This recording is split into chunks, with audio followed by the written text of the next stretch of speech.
students come up with all sorts of stuff, okay? So whichever one helps you remember them better, you can go with those, okay? I went to a parochial college. I learned on Old Olympus towering top. Now, also in your lecture notes, you guys are lucky I didn't give that other one to sex stage. Also on your lecture notes, I have another saying. Some say, marry money, but my brother says better be merrily married. This is function, just like we did with the spinal cord, all right? So S is sensory, olfactory is sensory, that's smell.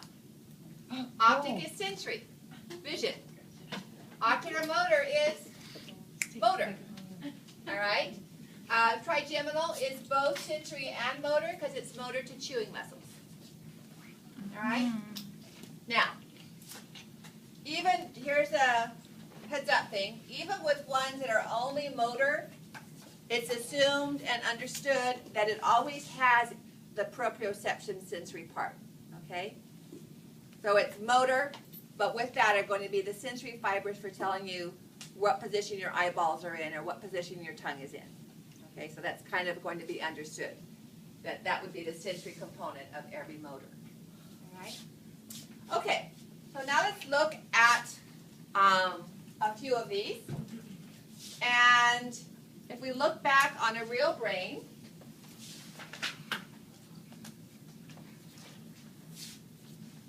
one, olfactory, two, optic, that's the pituitary and mammillary bodies right there. There's the cerebral peduncles. Ocular motor would be right there, and trochlear there. 5, trigeminal, and 6, abducens. All right? Looking inside the skull, smell is going to be found right over the cribriform plate. So 1, 2, optic passing through the optic canal or foramen. 3 is ocular motor. 4 is trochlear. 6 is abducens. Those all move the eyeball. So they come through the superior orbital fissure. The first branch of trigeminal is sensory to the eye. It comes through the superior orbital fissure. The second branch comes through foramen rotundum. The third branch through foramen ovale. Vestibulocochlear and facial come through internal acoustic. 9, 10, and 11 through the jugular, and 12 is hypoglossal nerve. It comes through the hypoglossal canal.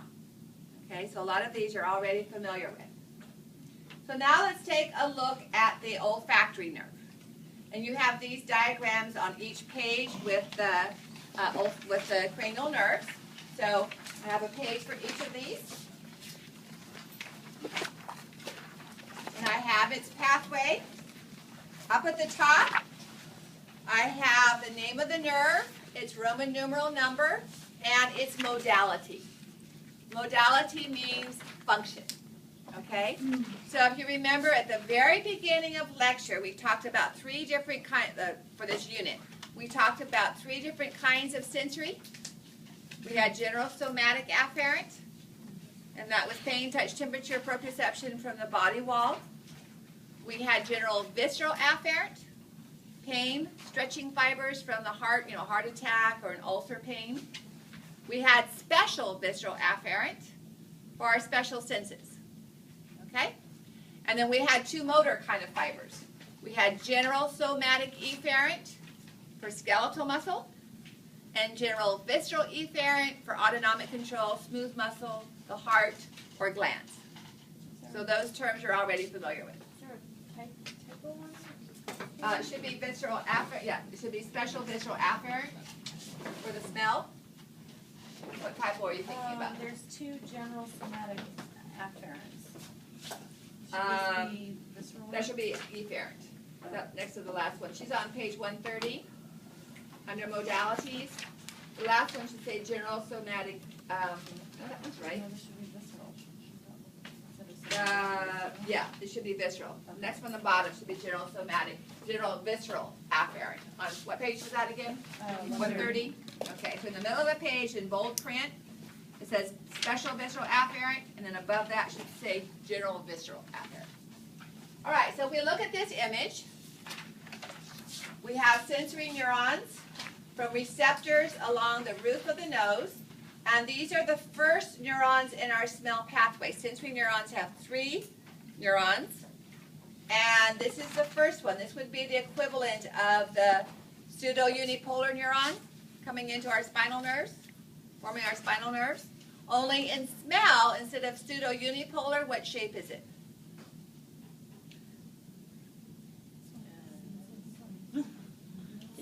Smell and the vision used bipolar. Okay, so this neuron right here is bipolar, and this would be the equivalent of the posterior gray horn. It's synapsing with the second neuron, and that's the olfactory bulb, and then the olfactory tract, carrying it back towards the brain for processing. So olfactory bulb and olfactory tract. Okay. By the way, this is the only sensory pathway that doesn't go to the thalamus. It goes directly to the temporal lobe for processing. So cranial nerve 1, special visceral afferent, special sense for smell. Okay? That helps you remember? I don't think the kid is smelling, but. So you said that there's 3 synapses or. Right. So the first, third is in the thalamus. The third cell body is in the thalamus. But this doesn't go. So that one, this is an exception. Okay, so there Yeah, isn't it doesn't 3. have that, right. Okay. Good picking that up. All right, so now we have the second cranial nerve, which is the optic nerve. So what would be the modality? It's afferent, special visceral afferent. It's a special organ for a special sense. So it's special visceral afferent. So here's the optic nerve. It's been cut. All right, but we saw this diagram when we were looking at the thalamus. So it has bipolar neurons as well in the retina. And the second neuron will be in the optic nerve itself. Now here only half of them cross. The other half don't cross. But they do end up in the thalamus. And then the third neuron pathway takes it to our primary visual cortex. Okay? So this is optic nerve. Where it crosses is called the optic chiasm or chiasma. And then after it crosses is the optic tract, leading it back to the thalamus. So the optic tract and the olfactory tract are the equivalent of the spinal cord. Spinal cord diseases such as meningitis will affect these cells as well. Wow.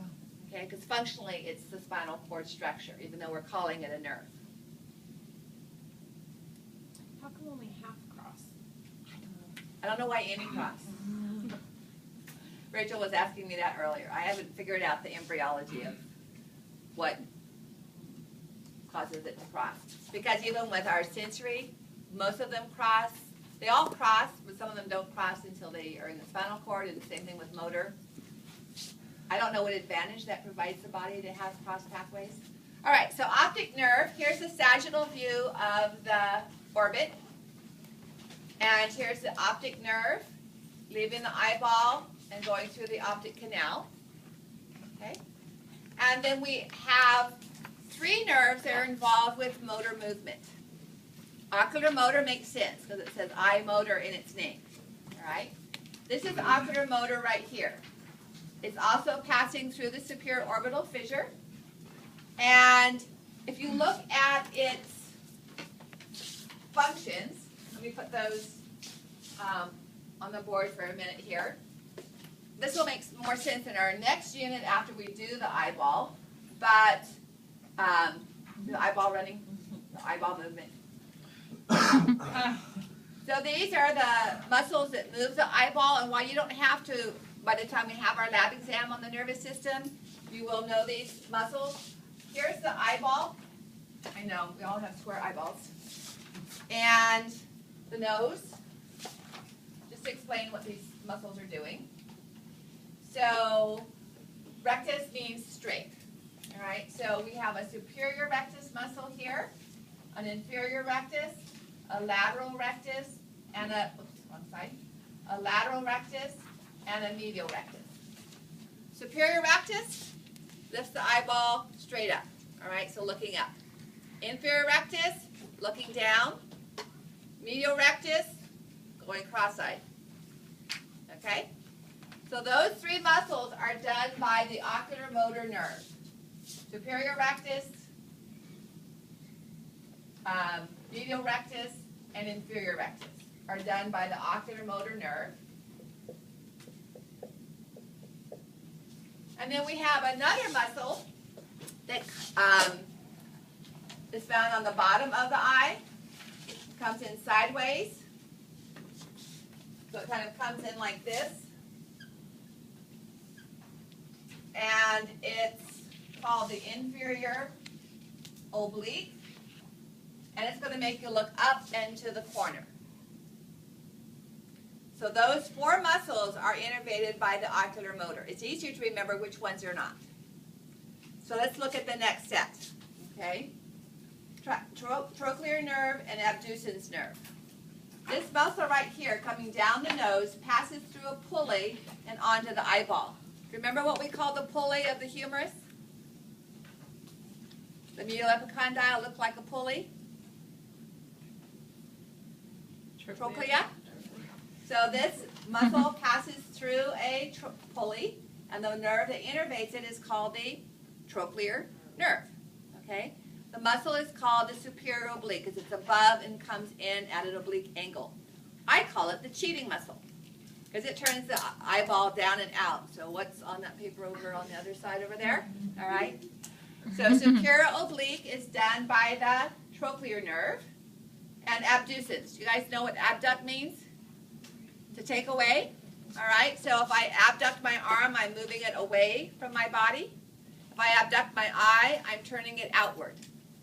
All right, so the muscle that moves the eyeball outward is on the outside of the eye. It's called the lateral rectus. So it makes sense that the abducens nerve innervates the muscle that abducts the eye. So there's a little chemical formula, not really, that I used as a crutch to help me remember this. And it was SO4, LR6, R3. Superior oblique is cranial nerve 4. Lateral rectus is cranial nerve 6. And all the rest of the muscles are done by cranial nerve 3, the oculomotor. Okay? So trochlear does does superior oblique.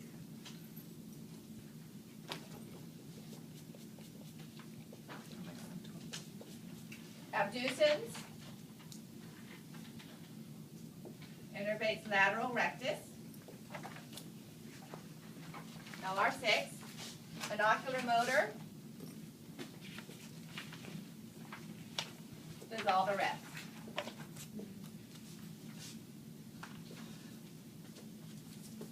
Okay, so what modality would these neurons be?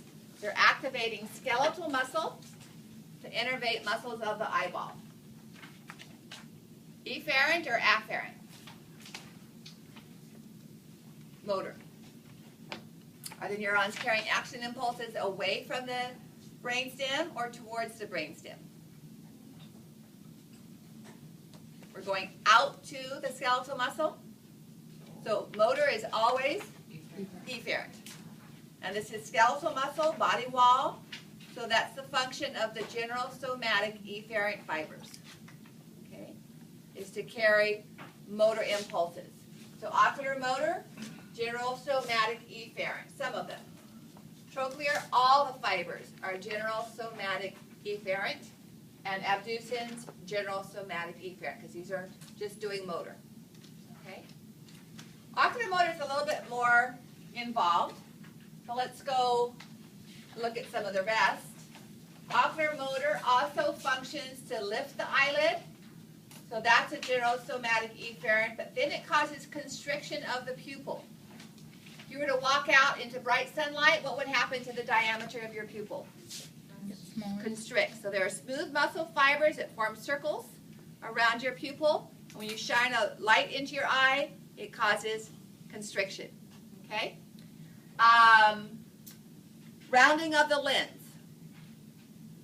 So this is to help you look at things up close. When you're reading, your lens is more round so that you have a sharper angling for focusing. When you look at a long distance, the lens becomes flattened.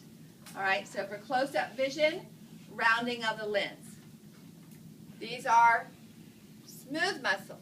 So they're still efferent, but instead of being somatic efferent, they are general visceral efferent. Okay, because they're doing smooth muscle. It's involuntary. So general visceral efferent. And we'll look at this again some more when we do the eye itself. So olfactory is special visceral efferent. Optic is special visceral efferent. Ocular motor is general somatic and general visceral. Okay, because it's going to skeletal muscle and going to smooth muscle. Trochlear is general somatic efferent going to skeletal, and abducens is general somatic efferent going to skeletal. All right? Now the last nerve we're going to look at is trigeminal today. We hear all the different eye movements. Trigeminal, see this large, it has the 3 branches we talked about. So, well, before we get to the location, 1 and 2, olfactory and optic. Here's ocular motor. Ocular motor comes on the inside of the cerebral peduncles. Okay? Trochlear comes on the outside. And then abducens comes here between pons and pyramids. And I'll show that to you on the brainstem. Trigeminal is a big fat one. It's the fattest of the cranial nerves because of all those sensory components. And this is the sensory ganglion right here. That's why it's so fat, because that's where all the cell bodies are. However, notice it has an extra part right here because it's not just sensory. Trigeminal is going to be motor for chewing muscles. So what would be the 2 modalities for trigeminal? General somatic afferent for pain, touch, and temperature, and general somatic efferent for chewing. So trigeminal is sensory to the face, sensory to the eyeball. So if I wear a soft contact that's gotten a tear in it, because I'm only supposed to wear them for a day, and I was supposed to go see my eye doctor in June, and I haven't been yet, so I'm kind of using my contact lenses. I take them out every night and clean them, but I'm using them for longer than a day. So sometimes they tear on me, and I could feel that tiny little tear when I blink. What's the nerve carrying that sensory information?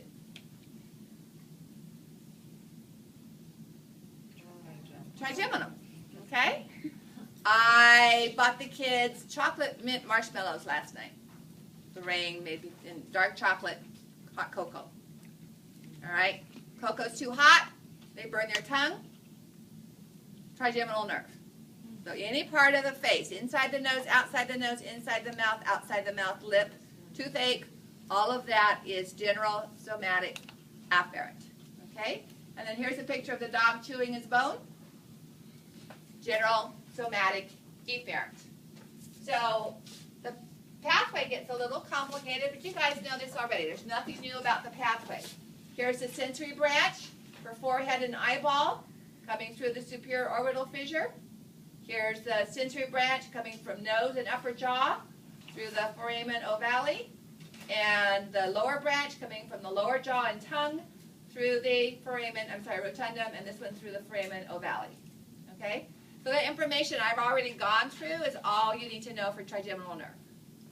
And the other words that are on there you don't have to worry about. Okay? Because some of them have to do with other neurons we haven't talked about. All right, so that's it for cranial nerves for today. On Thursday, we'll go back over the pattern and finish the other 6, and then we'll talk about combinations. 6 of the cranial nerves are involved with the eye. We've done 5, 1, 2, 3, 4, 1, 2, 3, 4, 5 of them. All but one of those has something to do with the eye. Olfactory doesn't, even though you might smell something that makes your eyes tear. Optic obviously does. Ocular motor does. Trochlear does. Abducens does. What does trigeminal have to do with the eye? I just told you the story about pain. Okay, touching the eye, pain to the eye. So that's eye. And the last one that has to do with the eye is the facial. It innervates our tears. Okay? So 6 of our 12 cranial nerves have something to do with the eye. And then we'll look at other combinations. All right? Cranial nerves that have to do with the tongue. Pain, touch, temperature, moving the tongue, taste of the tongue. There's 4 nerves that have to do with the tongue. So after we go through their functions, I'll show you different combinations that we can think of them. All right? Okay. So